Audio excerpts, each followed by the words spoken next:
Hello, and welcome to what I think is episode 4 of what we loosely describe as the Proost podcast. As always, Chris is here with me. I'm Rob, obviously. Hello, everybody. And we've got a very, very special guest, Dr. Katie Cross. She's joined us. Hello, Katie. Hello, thank you for having me.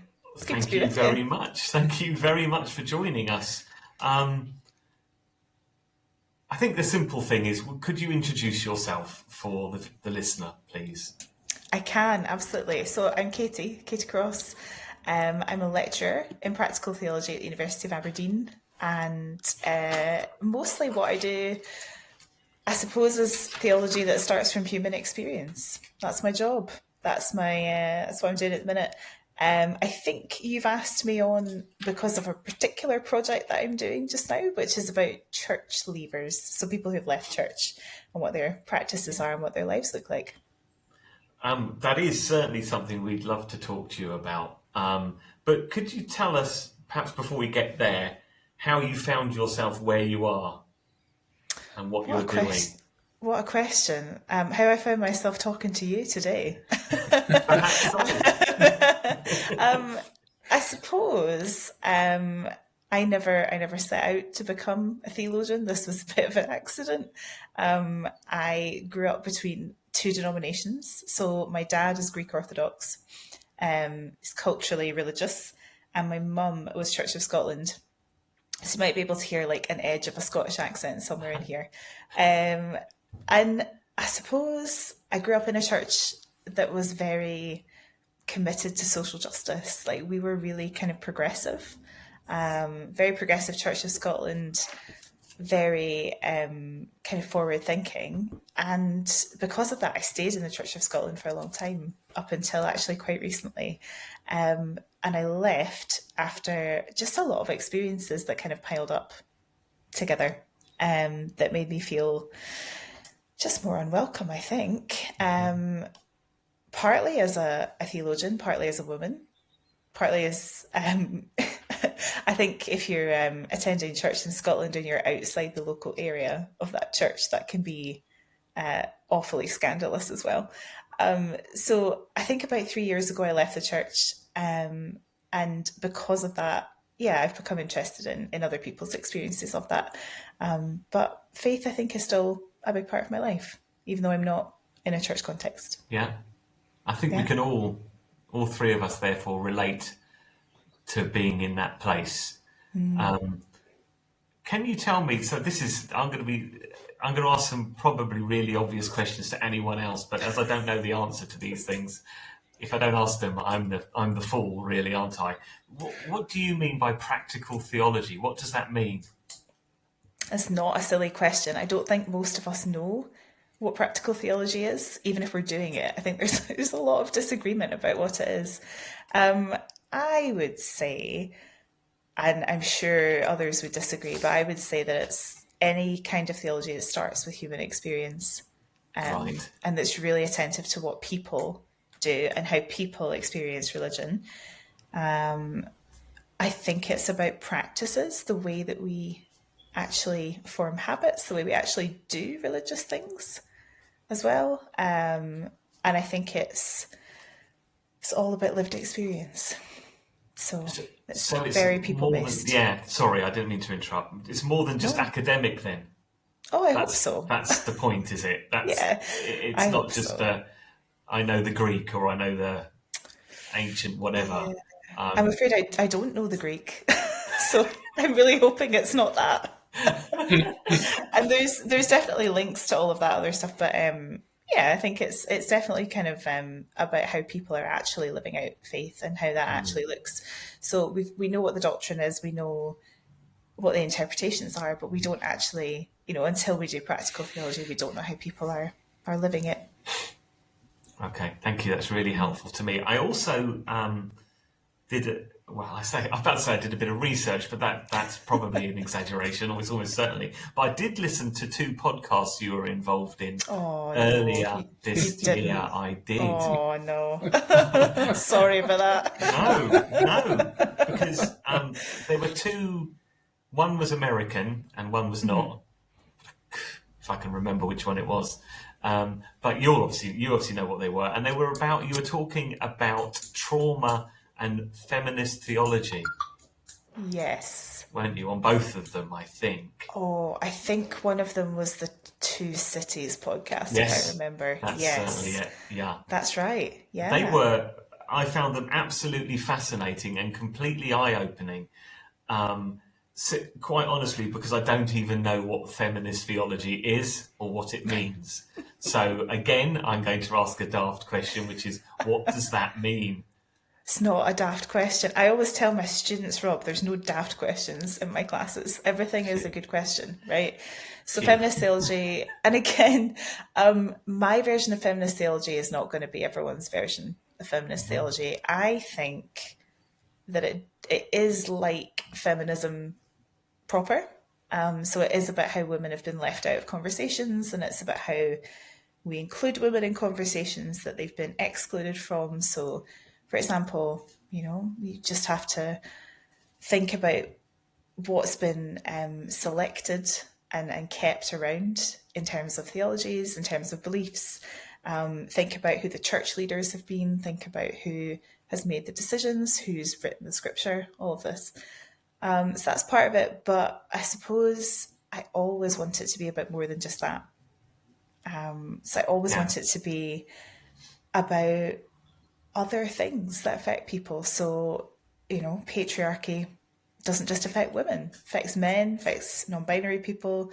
I think it turns conversations about gender into something that are just really awful for so many people. So I come from the west of Scotland, and we have one of the highest male suicide rates in Europe. Like, it's absolutely through the roof. I always think about this when I think about feminist theology wanting to do it well, is who is it for? And I actually think it's for everybody. So it should be for everybody. There should be something in it that challenges the patriarchy that everyone's living under. So yes, like, it does centre women, but I would want it to also think about things like race and class and gender identity as well. Wow. Yes, you can't help but be struck by that statistic you quote about male suicide, and Yeah. there's got to be something deeply wrong in a world where that is the case, doesn't there? There's got to be Yeah. something really, I don't know what the right word is, how to describe how wrong that can possibly be. It is, and it's the I think it's the expectation on men that's really high. I think it's this patriarchal expectation of, like, boys don't cry and don't emote and don't be sad and don't talk about your feelings. And I'm really lucky because I have two brothers who are very good at talking about their feelings. Right. But it's not kind of, it's only becoming more accepted now. I think it's just a big cultural thing. So there you go. And in the podcast, you also spoke about the trauma. Can you just give us I know, in a couple of minutes, perhaps, what help us understand that a little bit more, Yeah, of course. please? Absolutely. I think trauma, I mean, I'm sure you have heard it a lot recently. It seems to be becoming a bit of a buzzword. I feel like it's all over the place. But I think it's always been a big part of my research. So way back when I was just starting out as a little fledgling theologian, it was still a part of what I'm doing. So trauma, the way I describe trauma is suffering. If you suffer in your life, eventually that goes away, right? So you get all these like tea towels that say things like there's no rainbows without rain and all of this, and that's suffering, right? Suffering is the rainy parts, and it does eventually go away and it becomes part of your experience. But trauma is a kind of suffering that doesn't go away. Right. So it's a sort of experience that you have where the suffering stays behind. It might, embed itself into your body. You have a lot of bodily reactions. You might have things like PTSD, you might have nightmares, panic attacks, things like that. Trauma is a funny thing because it's really slippery. It's so hard to define it, and it's really individual. But also, two people can go through the same thing. So both of you could, I don't know, experience something really traumatic together, and one of you might be traumatized, and the other one might not feel that trauma. So it's less about the event and more about the person's reactions and about their nervous system and how that reacts. So that's trauma. Does it fundamentally? Are you saying that a trauma or traumatic event fundamentally change someone? And yes. if that's true, how does it? Does it change, for example, just the way they interact, full stop, with everything? Yeah, it can do. It can change how they interact with everything. It can change sleeping patterns. It can change the chemistry of the brain. Basically, it can make your responses to things different.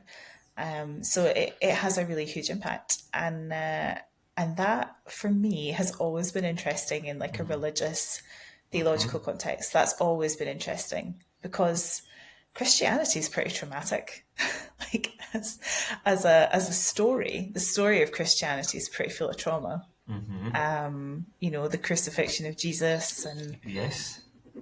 just even things like the exodus and movement of people, or Jesus's family being moved into Egypt and becoming refugees, and you could go on and on about the battles and all the different things that happen biblically that sort of point to trauma.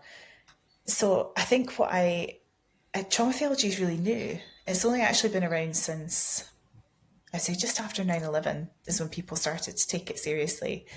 So we followed on from psychology in thinking about trauma, and just sort of like mapped onto that as it's become better understood. Yeah. Okay. Is there? I don't know how far we can go down this route on this podcast, but I mean, it sounds like we need another podcast, Katie. How are you fixed for next week? Yeah, but I'm interested in, sounds like a good idea. If there's a theology of trauma, yes, that would suggest that there is some, I don't know, what's the right way of putting this, some biblical approach to dealing with trauma. He says, stumbling over his words, and there could be. Approach to trauma sounds utterly hideous, and I wish I'd never said it, but No, I understand. It's interesting though. I think I should fess up to the listener that may not be aware that my background is in mental health services. So I was a mental health social worker, then a therapist, and then I became a manager of services, and then it all went wrong. So, but my last job was trying to reform a mental health service, in part to do with trauma, not just my own trauma, but to be more trauma focused, to have a very, and a lot of that was about power and how we changed power. But I don't think I've ever thought about that in relation. I think part of one of the issues with the mental health service is it compartmentalizes everything, especially people. It deals with everybody in terms of silos, in terms of well, you're different somehow. We've labelled you as different. Whereas, so actually, the more you talk about it, the more I'm thinking about that being mapped onto theology, and thinking, this is something I'd love to know more about. Yeah. Sorry, that's my preamble. Sorry to interrupt. You're not interrupting. No, that's really helpful. I mean, I think it's such a new area, and there's so much to do. And also, I think trauma theology is the kind of area where people can get involved regardless of what their theological qualifications are, if that makes sense. Like, I don't think you have to have degrees in theology to understand how that intersects. And again, it's such a lived experience. So there's plenty to do. So if you're interested, we must come talk and find further. me. Yeah. Yes, absolutely. Yes, I was going to say something, but I'm not going to, because I think we could end up talking about it for the remainder of this time. So perhaps we could, if it's all right with you, Katie, we could move on to talk about your current, is it fair to say it's your current area of research or I think focus, so, yes. Which is yes. church leavers. Can you tell us Tell me a little bit about that, please. Just give us an introduction.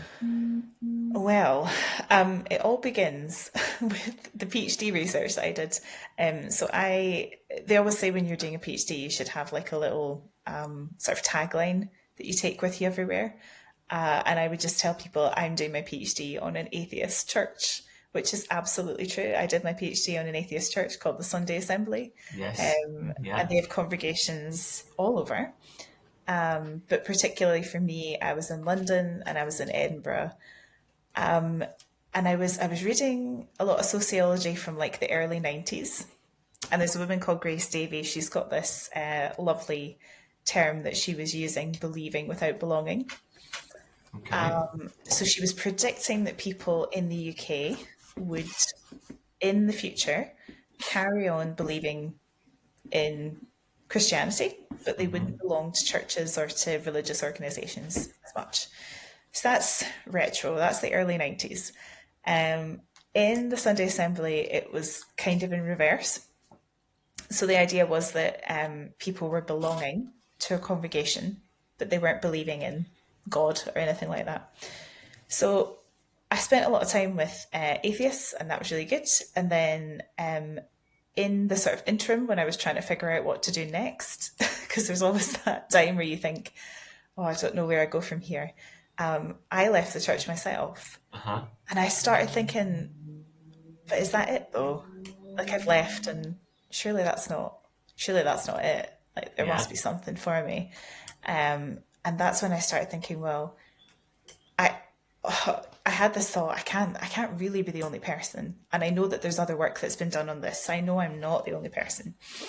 And then of course we went through lockdown and we had COVID, and I was thinking about how that would affect it. And I was sort of wondering about, taking it in a different direction and thinking about the research that had been done and where would I fit and where would my experience fit into that? And it sort of didn't.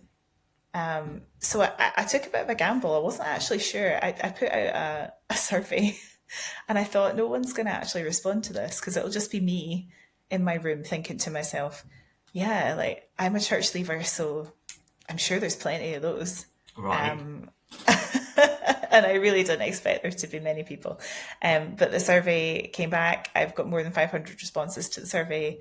And I've been interviewing people since last year. So I'm up to about 50 interviews so far with church leavers. And it's been very eye-opening. Are there some common threads? That's a good question. So I do think there are. It's sort of tricky to know how much I can draw from it at this point. But okay. I'll tell you kind of roughly what I think is happening. Please do. So most people I've spoken to are still committed Christians. And I don't know why I didn't expect that to happen. I think it's because I've spent too much time with atheists. And I thought, yeah, no one's going to be a Christian anymore. Most people are. People are finding themselves in new communities. So if you are a church leaver, chances are you're in a community of some kind. And I thought, well, no, that's not me. But it is me. I'm in a book group. But the book group is now like a really sort of solid a number of friends and people who do different things with each other. And so like I am in a community, and other things that people do, they might be involved in like wild swimming. That's a really Scottish middle-aged women thing, is the wild swimming. Okay. Sports groups, things like that. Lots of people involved in climate activism and ecology. Okay. Those sorts of things. Anything that will give people structure, anything that gives them community. I suppose also climate activism has some central ideas, causes, gives people a bit of meaning. So that makes a lot of sense. Similar with online communities, I would say the sorts of resources people are using now, if they're using Christian resources, they tend to be from more inclusive places, tend to be Iona community, Ignatian spirituality. A lot of people are green belters as well. They listen to Nomad podcast. There's a type. And I laugh There's because a type. there's a type, and listen, He's I am talking that about type. us, Rob. There's Yeah. a type. Oh. Well, it's funny because I'm looking at it all and going, well, that's me as well. Like, I am that type. I fit all of that. So, but there is, and I think you could probably, yeah, I suppose you could probably name those things yourselves, and they'd be right. It's interesting, just you listing the four common, the structure, community, the common cause, and the sort of the inputs that we're looking for but receiving. I don't know if it's probably a two-way street, isn't it? Mm-hmm. Sorry, the obvious statement is that church really ought to be providing those things, shouldn't it? So Yes, exactly. Why do we have to look outside? Yeah, I think very often what I've heard people say is there is a structure, there are some central ideas, but actually churches are really bad, especially like mainline kind of Protestant churches are really bad at telling us what the meaning is and what the central ideas are. And they're also not great at community either. So a lot of people have talked to me about when they've needed community and the church, they're sort of expecting the church to be there and help them, and then it hasn't been. So I've had quite a few conversations that sound almost identical to each other, where someone will say, oh, I had this thing going on in my life and I thought that the people in the church would help me and they didn't, and I thought people would support me and they didn't, and I think my expectations were too high of church, and that's difficult because I think what they're looking for is just really basic community. Yeah. Yeah. So I think a lot of people who, have asked me about this, they'll say, oh, but what's wrong with church? And I'm like, well, I think it could be that the church thinks it's more of a community than it actually is. And that's a bit of a problem. It strikes me that what I'm reading into what you're saying is that people want a group of people to live their life with. Yeah. They expect or assume or anticipate that the church community is going to be that group of friends who are just with you on your walk, and they've been disappointed, is that, or even worse than disappointed? Yeah. Disappointed, or in extreme cases they felt rejected. Yes. Yeah. Also that the behaviours, I'm sure you'll understand this, but the behaviours of people in church have not been set apart from the behaviours of people out there in the world. That people in the church are still abusive, and there's still people who can be selfish, and there's all kinds of things wrong with that. So it's difficult because I actually didn't go into this thinking that I would encounter any trauma. I just went into it thinking I'm going to double check on some retro sociology and see how that's playing out now. But I'm glad I've had a bit of a trauma background, because there's a lot of issues that people have experienced.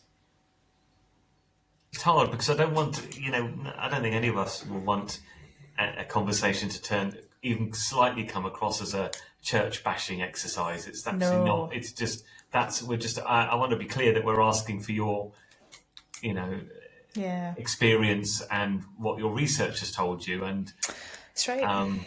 I'm conscious of that. And I suppose my it's a sadness, really, wouldn't you say, Chris? It's a sadness that we've allowed, because we've all been part of it, I suspect, allowed it to become like that and never challenge what we probably all were aware wasn't working as it should. I don't. Who knows? Yeah, absolutely. And I think what I will say is, it's not all churches. No, and it's not. Absolutely, and there are very good people out there. Some of my best friends are ministers. I mean, really. Ditto. Mine too. Ditto. Yes, absolutely. Right. And I know where their heart is. I know where their heart is. Yeah. And so it's it's not. yeah, it's not everybody, it's not all of the church and all of that. But there are some really big structural issues in churches which make it really, really difficult. And I think we do have wonderful people who can kind of act around those and do different things. But there are some pretty big issues. And I suppose that doesn't mean we can't say that we still, we don't like the church, we'll never go again, we don't think it's important, we wish it would die or anything like that. No. It's just saying, look, here are some issues that really need to be taken seriously. I wonder if this is a good moment for me to step into the fray then of the discussion, because that was an amazing 20 odd minutes where you've covered so much ground, and it feels like so this is absolutely the sorts of areas that we feel that Proost, if it ever becomes the thing that it might become again, is adventuring into.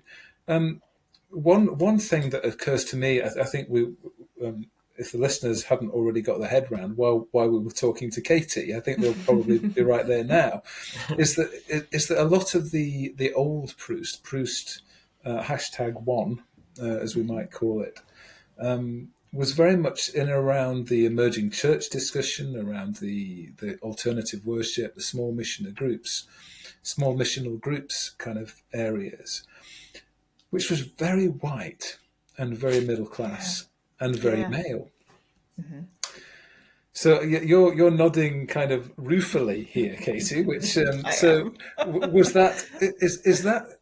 I don't think we acknowledged. We didn't see that at the time because where I was white, male, and middle class, so we wouldn't do. We'd just see other people like us who spoke like us, who had the same kind of interests as us.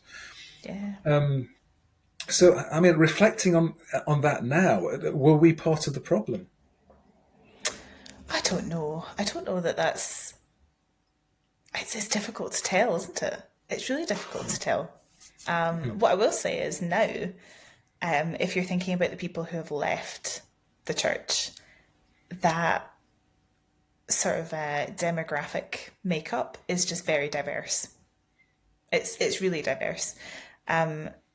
At first, I was really worried because I put out my survey for this, and the first I did actually have questions on gender and age and class and things like that, and they were sort of open boxes so people could just describe what they describe themselves how they wanted to, and the first 100 people or so to respond to the survey all said that they were white racially, and I just thought, oh no, where's the diversity going to come from? I don't know if I like this, and I didn't want to only hear from white people, so I was a bit concerned about that, and obviously that then reinforces, cause I'm white too, so that then reinforces things that I believe, and so I was a bit worried about that.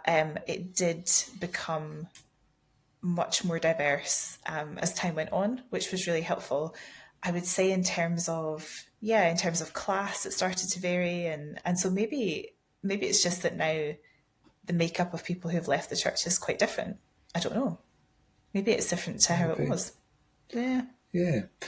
If I think we're going to return to that, if that's okay, because I think the sort of But before we do that, I'm conscious that Steve Aisthorpe did quite a lot of research in this same area. Yes. And I'm guessing that would be a lot of the source material for some of your work as well, in terms of giving your discussion and background material. Yeah. Interestingly enough, I think you already unsurprisingly seem to be finding a lot of the things that I think he found too. Yes. I mean, what are the common threads that you're taking from Steve's research that seem to be being carried forward? It's a great question, and I'm really grateful for Steve's research, because it's, if it hadn't been there, then it wouldn't have been there at all, and there wouldn't have been anything. I suppose Steve, if you've not read Steve's work, he has 2 books, The Invisible Church, and I believe the second one is called Rewilding the Church. Rewilding the Church. Yep. Rewilding the Church. And he basically is looking at why people have left church. He's thinking about why it's important to listen to people who have left, which I completely agree with. I think that's so important. And his findings were things like people becoming disillusioned, people feeling like they needed some kind of spiritual exploration elsewhere, away from traditional church structures, all of these kinds of things. And I do agree also with his kind of suggestions, which are, we just need to be more adaptable. We need to be a bit more flexible with people. We can't hide from this changing religious landscape. Like, people are stopping going to church, and we can't bury our heads in the sand and say that's not happening. So he wants churches to think about being more flexible with people, and allowing doubts, allowing questions, and allowing all of that to happen. And I think that's really important. And so some of my findings have been the same as Steve's, but there's a few differences I'll tell you about between the two of us. So one is that Steve's work is very self-consciously missional. So he was doing a role in the Church of Scotland at the time, which was to do with mission. And there's nothing wrong with that at all. I think that's, part of what his job was. And I think the difference there with me is I'm a church leaver. So I have that lived experience. And I knew that wasn't how I wanted to approach things. I wasn't going to do it in a missional way, to talk about what the church needed to do or change from the inside. But I wanted to be on the outside asking the questions. And I hope I hope that's been a helpful thing, because I suppose I speak to people and I can say to them, I too am a church leaver, so I understand your frustrations, I understand how you're feeling. I suppose also, I'm not trying to get people back into the church. I'm not trying to improve the church so that people might come back, because I know that a lot of people just won't, and they don't want to. So I guess I'm not quite as missional. And I think there's a lot of parallels with what I've found that Steve's found. Although, since Steve published his last book, we've been through a global pandemic. Indeed. Which has kind of upended a lot of things. And it made me think, there was a time when I thought, I don't know if there's anything more to say about church leavers that hasn't been said.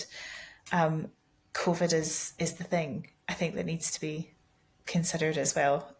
So we've been through COVID. A lot of people have said that actually gave them the opportunity not to go to church anymore, to try leaving church, or to try something new. And I think we can't, there's just, you can't underestimate the impact that that's made as well.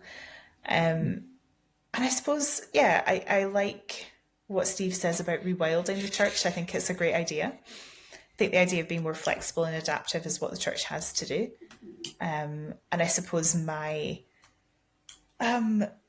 sort of concern with it is, I think I'm wary that we need even more than that, that there's structures that we need to really unpick in order to do any of that. That we can't. Can you say a bit more about that? Because that's absolutely where lots of us are also asking those same questions. What threads need to be pulled on hardest in your feelings? Do you know what? I think it's like, if you pull one thread, they all come loose. Yeah. Right. So I feel like if you pull the gender thread, everything comes loose. If you pull the class thread, it's the same. If you pull the thread of, the church is founded on white supremacy, it's the same kind of issue. It's all of these issues that are systemic that are there. And I think this is I think, Steve does some really good things about asking how the church can be more adaptive to the world that we live in now.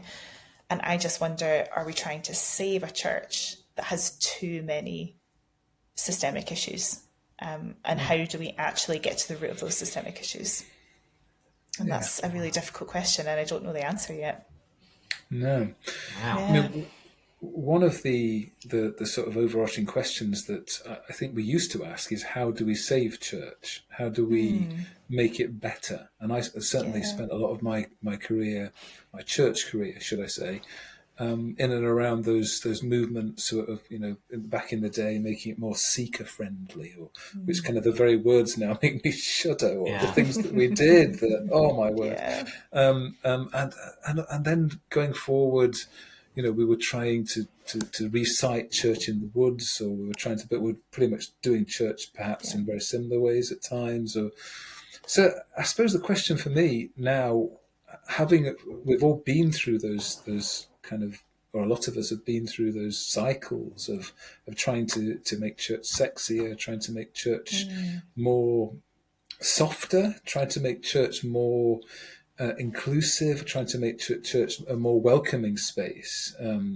But actually, obviously the way that our doctrine and our theology supported that to a greater or lesser degree.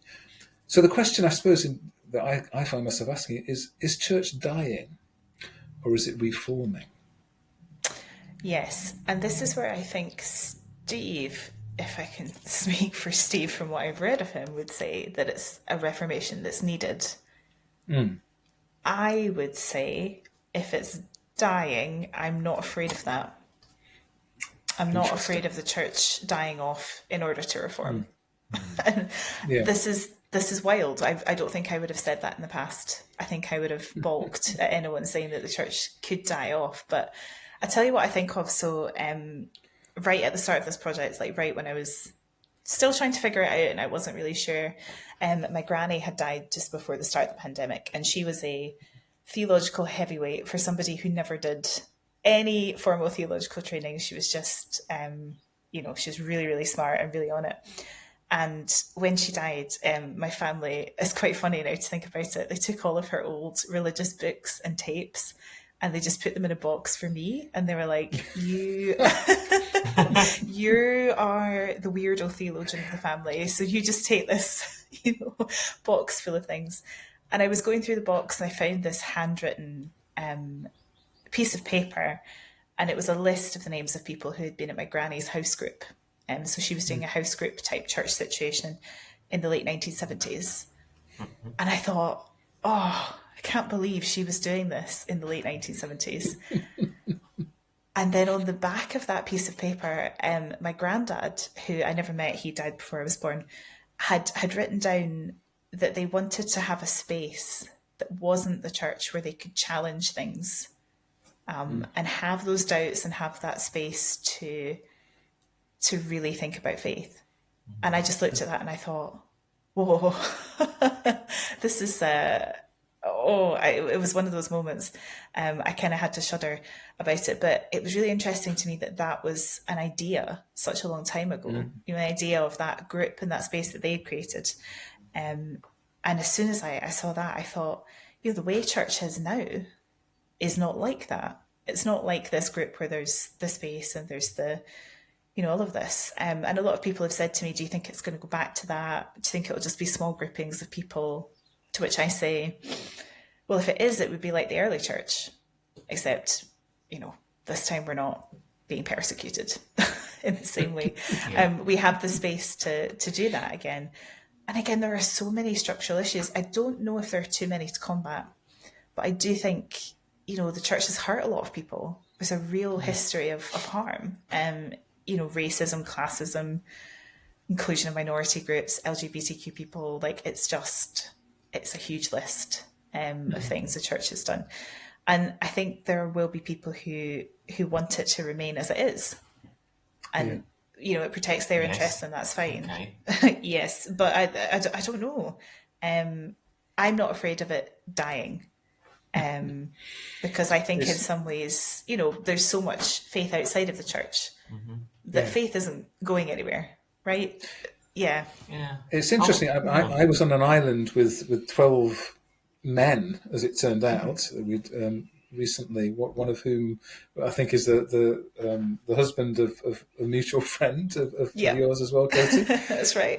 So actually, we kind of more or less said exactly the same thing that you just said. Oh, wow, really? Or some of us did anyway. That we're not afraid of the end of church. That it feels in some sense inevitable because all things end.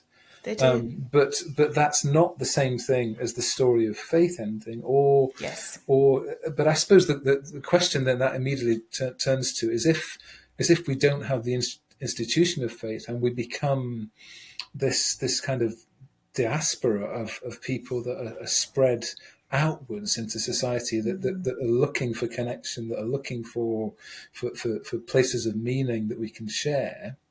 I suppose it's what the church or people who, good folk in the church would say is, well, how do people learn? How do people understand? How do people exchange theological ideas that become vehicles for meaning and travel if we're no longer collectivizing that anymore? I mean, where are those spaces? I mean, you mentioned in when you were talking about what you were finding with those discussions with people, that a lot of them were gathering.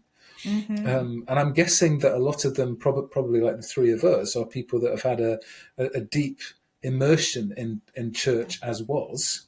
And I suppose if we follow that the Richard Rohr idea of a progression of faith, we might, in some senses, be grateful for the thing that we rebelled against and left behind. Yes, but that did give us a series of tools and ideas, and both to wrestle with and perhaps to transcend.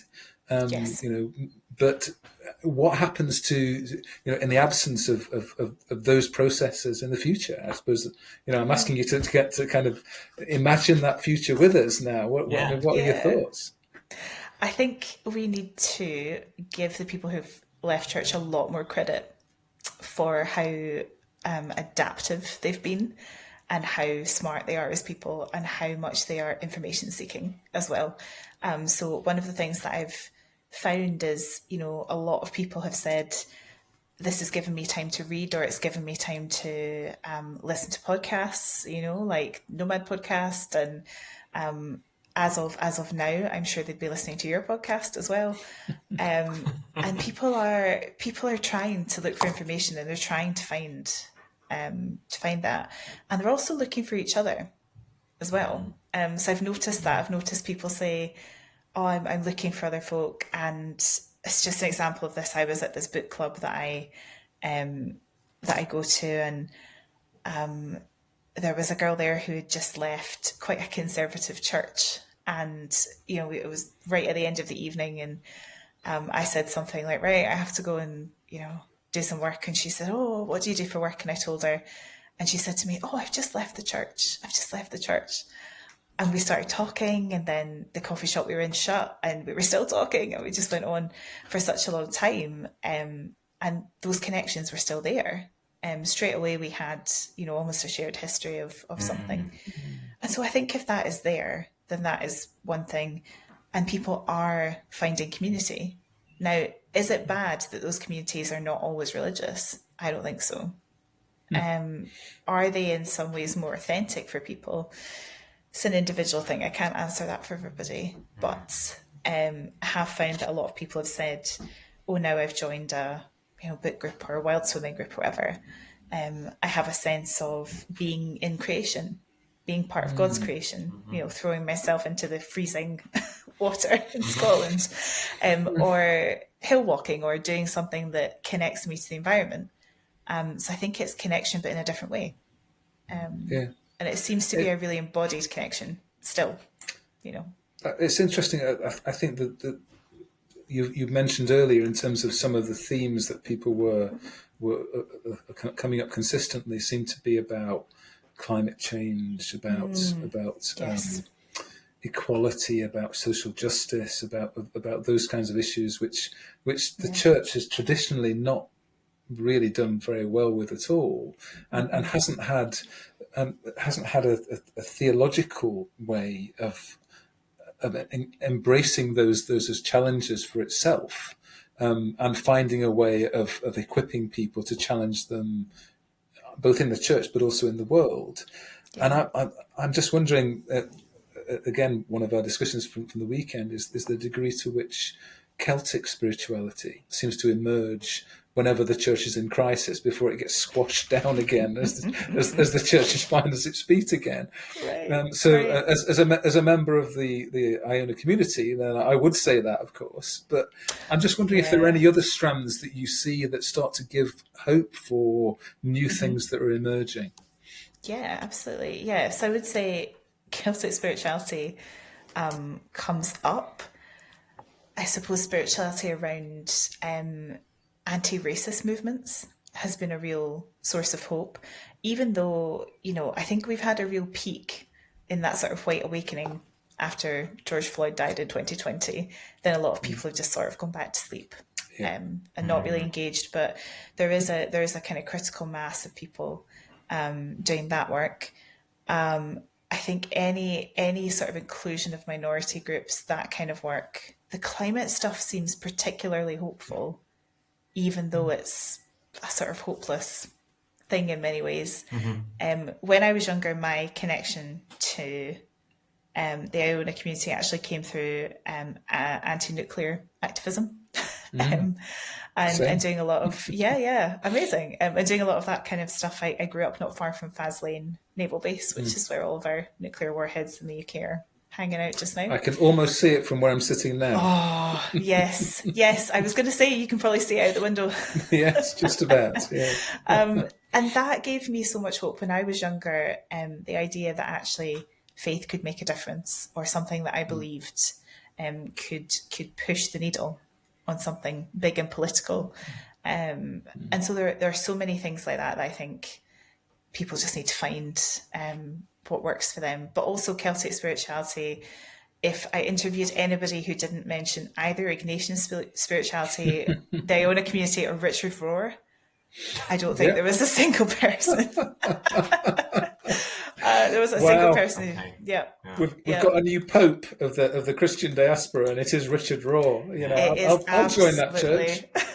It's absolutely Richard Rohr, and it made me feel terrible because I've read him. Of course, I've read him in the past, and I thought, oh, he's wonderful, but it had been a long time since I'd read any. And now reading him, I think there's something in, the way that he thinks about faith that's really, really important for this kind of diaspora. Absolutely agree, and I think for me, there's this kind of the other sort of epiphany that I had along that sort of time is that the Universal Christ book, which seemed to capture so many's imagination and return us to a different way of seeing our relationship with the whole of the world. Its source material is Celtic spirituality. It's all the same. Right. So there's this new flow that's maybe drawing us in that direction. One more question from me, and then I'm sure Rob's champing at the bit as well to come back in. I'll just say something very quickly now. So if you don't mind, Chris, it's only because that's fine. I think I must come from, when I look back, somewhat more progressive than I give it credit for. Because when in my younger years, we were running the church children's group, whatever you would want, and we were doing a program about the environment. And this would have been back in, was at least 25 years ago. It's easily 25 years ago. And I'm thinking, I agree with what we're saying. I just wonder where it goes wrong. Do you understand? The things are there, and I've experienced these things. So, and we talk about the church hurting people and has got a lot to answer for. But it's actually people who do it, isn't it? Yeah.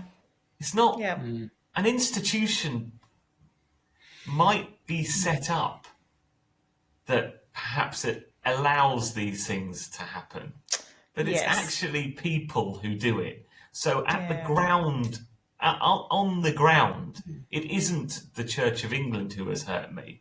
It's that person in the church who said the thing which ultimately said to me, I'm not welcome here anymore.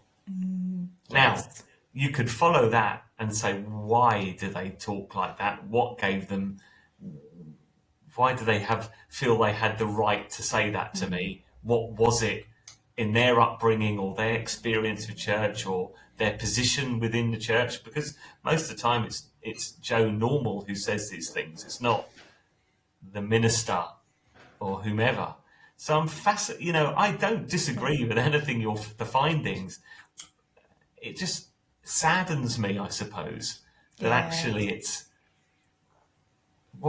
where it's the huge question, which is what your research, where does it go wrong? Why? And any community you find is going to do that in an unhealed human being. they're going to do that, whether it's in the fishing club, the reading group, or a church.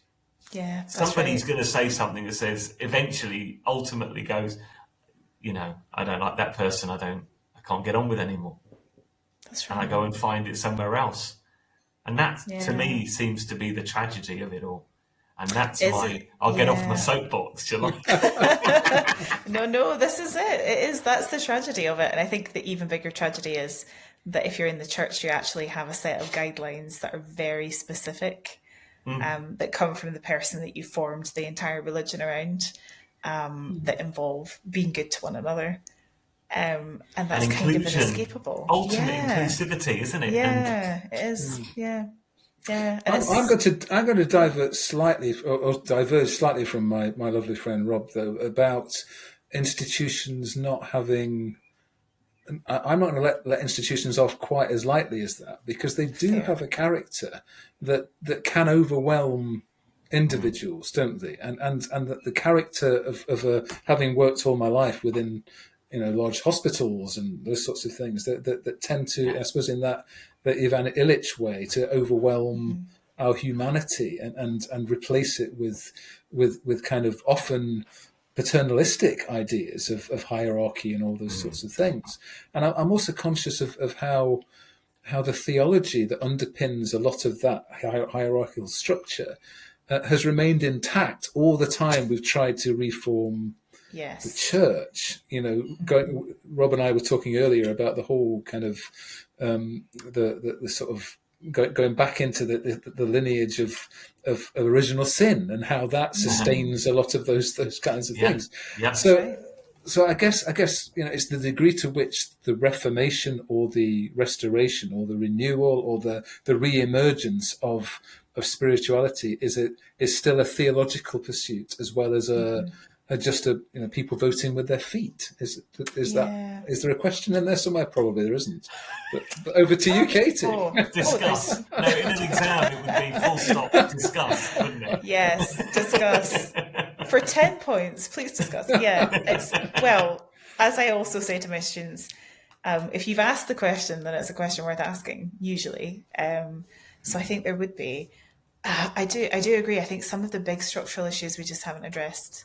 And it's a lot of these kind of commentaries that people do on how do we make the church better? Well, maybe we should all come together and lament more, or maybe we should pray more, or maybe we should do this more, or try this particular approach, or something that, whatever.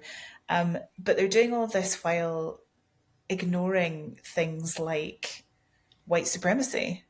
Or, there are churches out there right now who are just ignoring what's happening in Gaza and going, oh yes, we've all to be loving, and we can think about the world without thinking about the Middle East and without thinking about Palestine, and it's right there.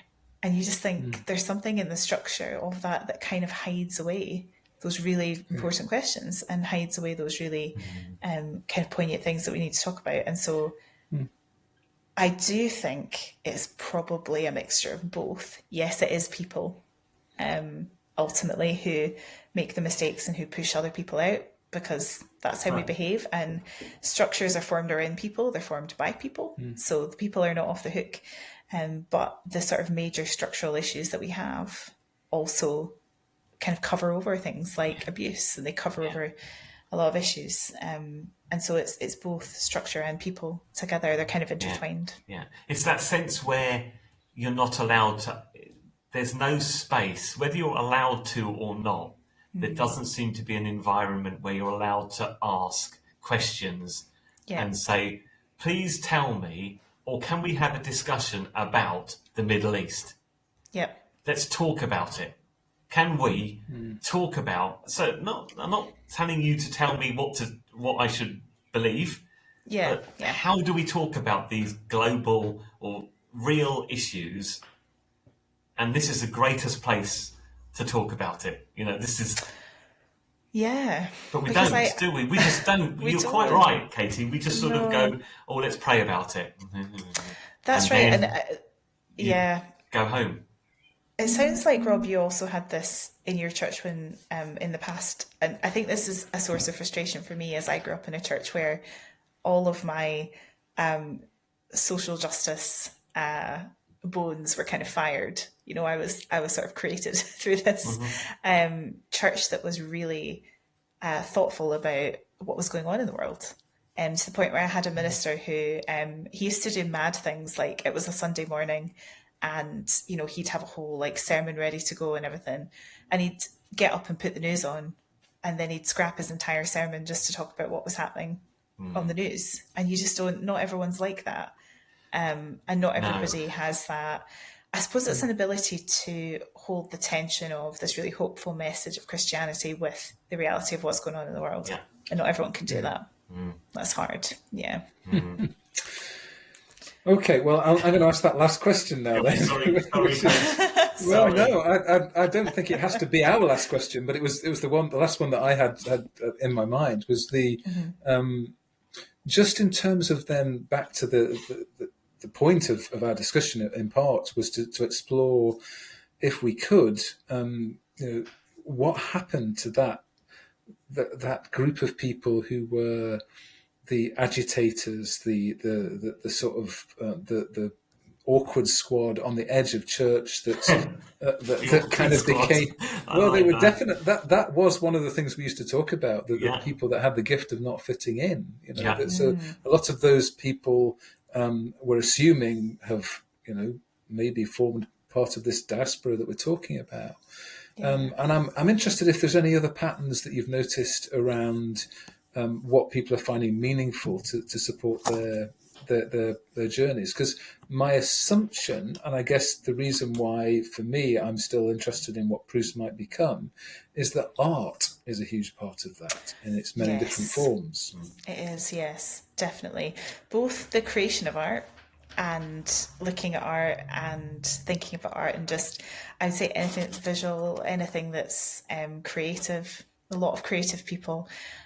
You wouldn't be surprised to hear that a lot of the people I interviewed said things like, oh, you know, I've taken up drawing again, or sometimes I just go and sketch pictures of mountains, or one of my favourite things to do, if I've got some space and time to do it in Aberdeen, is actually go and sit in the art gallery in Aberdeen. Now, I've never been somebody who's that into art, to be honest. I wouldn't call myself a big gallery goer.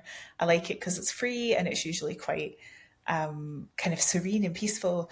But the more I've been doing that, the more I've thought, actually, there's something really beautiful about what humans can create and what they can do out of pain and out of difficulty.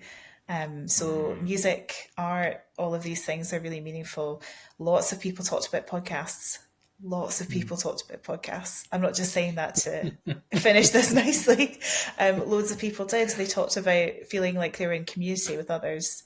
So many things. And I think all of the things that you would think make human beings wonderful, that creativity, the sort of need for connection, the need for knowledge, willingness to learn, curiosity, all of those things. Wow. Do you feel excited for the what next? I do. I'm really excited for it. I think I've been through, as somebody who works in trauma, I'm never a fan of the Kubler-Ross 5 stages of grief, because I think it's just a bit too formulaic. Linear. It's a bit too linear, but I feel like I did go through a bit of a linear bout of feeling really pessimistic about this whole thing and thinking, I've done this research, but it's all really pessimistic. But then I spoke to people and I spent time with them, and almost every single person, no matter what they'd been through, had something to say about the future and about how that looked. Even if it was from a place of pain or difficulty, you know, saying things like, well, I still have my faith, or I still talk to God, or, you know, I create these things. I feel like I'm free. So many people said that. I feel like I'm free now to be with God in a way that I want to, and to encounter faith as I want to. Yeah. And that was really emotional. There's several times when I got off interviews and I thought, I'm just gonna have to go and cry in the corner for a bit, because this is just amazing. And so it is exciting. I think there's a lot of good. And as far as I understand it, there is a lot of hope, because people still genuinely believe and people still genuinely have that faith. And that's really hopeful. Yeah, Yeah.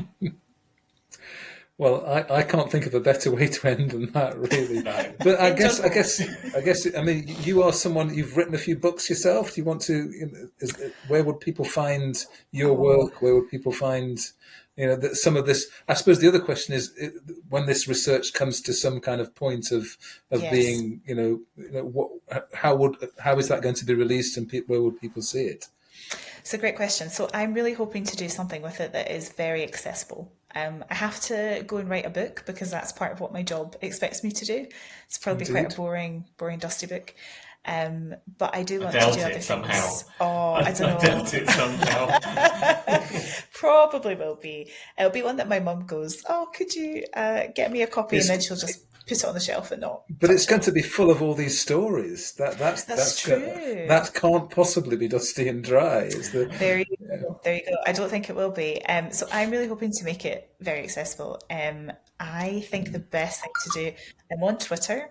You can follow me there. And you can find, I've got a university staff page, which I try not to make that too dry and boring. And so most of my stuff is on there. And I've tried to make as much of it accessible as possible. But just to say also, like, a lot of the books I've written are really expensive. So if somebody wants to read one of those books and it is prohibitively expensive, then I always just say, drop me an email and I'll see what I can do. Okay. Wow. There's an offer. There you Katie, go. thank you so much. Rob, have you got anything else that's burning that you haven't? No, it's been brilliant.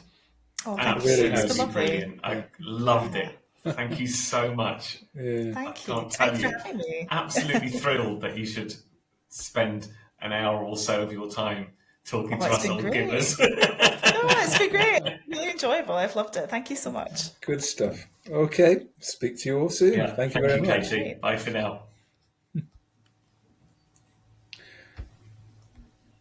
Have you switched off, Chris?